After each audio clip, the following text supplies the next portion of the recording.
یہ سمجھو کہ یوم عاشور کیا ہے؟ عاشور کا نام ایک فرقہ کثرت سے استعمال کرتا ہے، عاشورہ عاشورہ. ذہن جاتا ہے شاید اس عاشورہ کا تعلق شہادت حسین رضی اللہ عنہ سے. ایسا نہیں. عاشور عشر سے ماخوذ ہے. عشر کا معنی 10 دن، 10. ہر مہینے کی 10 تاریخ کو عاشور کہا گیا. یہ صرف محرم میں نہیں ہوتا، شوال میں بھی، شعبان میں بھی. جیسے تاسوع 9 سے ماخوذ ہے، جس کا معنی 9.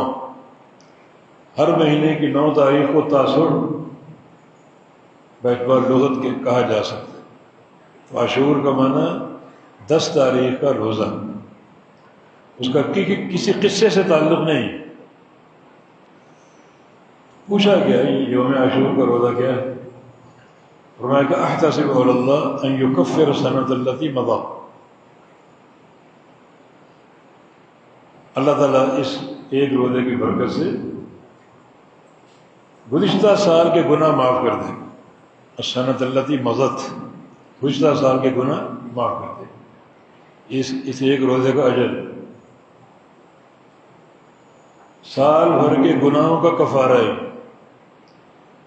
اتنی بڑی نیکی ہم چھوڑنے کے متحمل ہو سکتے ہیں؟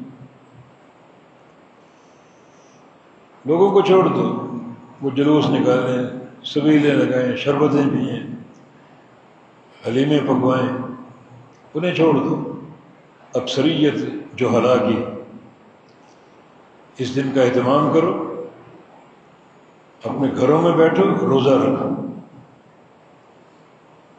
اور تماش بینی مت کرو کہ جا کر دیکھیں جلوس کیسے نکلتے، ٹی وی میں دیکھیں فلاں ذاکر کیا باتیں کر رہے ہیں، اور لچھے دار گفتگو کرتے ہیں. سب تماش بینی. بدعت کا قرب اور اہل بدعت کا قرب انسان کو بدعتی بنا کر چھوڑ سکتا ہے. عقیدے کی غیرت کو، ایمان کی غیرت پیدا کرو اپنے اندر. یہ تماش بینی شریعت کے رموز کے خلاف ہے. اپنے گھر کی 4 دیواری میں اپنے لیے عافیت سمجھو. باہر گھومنا پھرنا، جلوس دیکھنے جائیں، ماتم دیکھنے جائیں اور تعزیے دیکھنے جائیں، بچوں کو دکھائیں یہ غیرت کا جنازہ ہے تمہاری.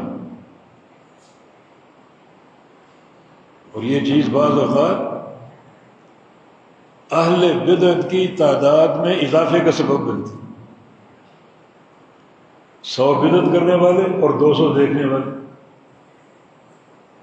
دنیا سمجھ جمع غفیر ہے، بہت بڑا. روزہ رکھ کر گھروں میں بیٹھو، گھروں میں افطار کرو بچوں کے ساتھ. یہ عافیت کا راستہ. ایک نیکی اور 9 تاریخ کا روزہ یہ مشروع ہے. نبی علیہ السلام نے فرمایا لئن عشت القابل لاصومن التاسع. اگلے سال رہا تو میں 9 کا روزہ بھی رکھوں گا، ہی نہیں 9 کا بھی رکھوں گا.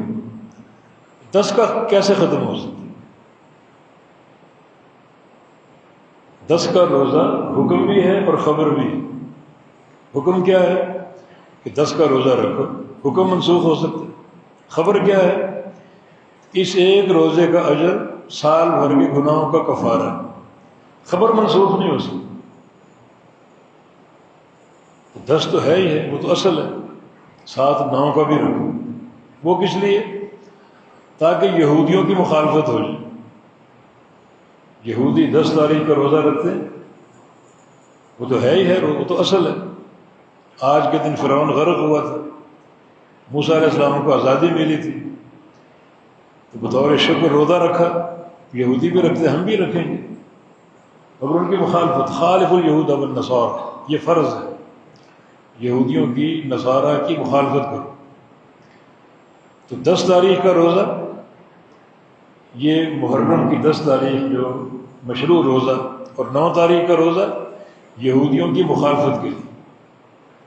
ہو سکتا ہے 9 تاریخ کے روزے کا اجر زیادہ ہو، اجر کی تحدید نہیں.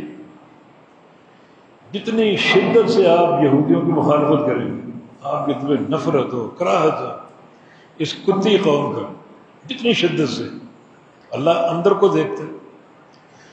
جتنا متنفر ہوں گے اس قوم سے، جتنا اس قوم کو مبعوث سمجھیں گے، ضلالت کا ڈھیر سمجھیں گے، نجاست کا ڈھیر سمجھیں گے، اتنا اللہ اس کا اجر آپ کو دے گا.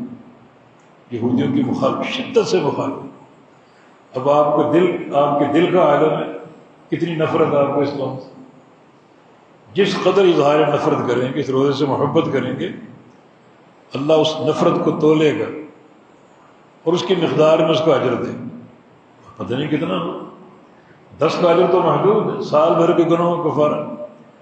9 کا اجر محدود نہیں، یہودیوں کی مخالفت کا اجر. یہ اعتقادی مسئلہ ہے، وہ ایک عمل ہے، یہ عقیدہ ہے. یہودیوں کی مخالفت کرنا عقیدہ ہے. کیا اس کا اجر ہو، کیا اس کا ثواب، اللہ بہتر جانتا ہے.